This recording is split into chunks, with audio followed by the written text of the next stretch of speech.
Hello guys, so Kim. Um, saying I just finished the recovery run for today. It's 45 minutes recovery run.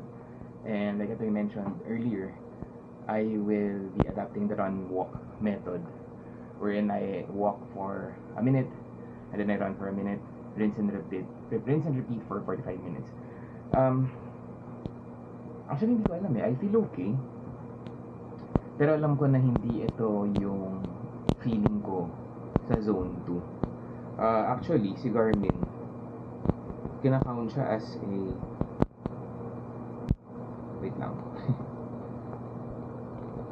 Ayan, so nakalagay siya dito as a zone 3 run Zone 3, zone 2, parang borderline, zone 3, zone 2 siya.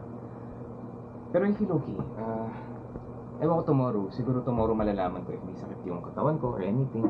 Pero sa ngayon, I'm okay. I don't feel any pain.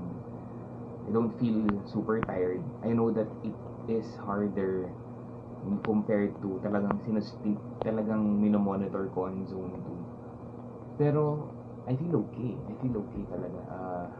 I think it's comfortable. Hindi ko tinry Usually pag ganyan tinatry ko kumanta habang tumatakbo. Pero I think in this case, mahirap kasi hindi naman siya continuous na run It's a walk-run method. So technically, dun sa mga walk, kaya ko magsalita. Dun sa run, I haven't really tried. Pero, yeah, I think it's okay. Subukan ko ulit siya on my LSD.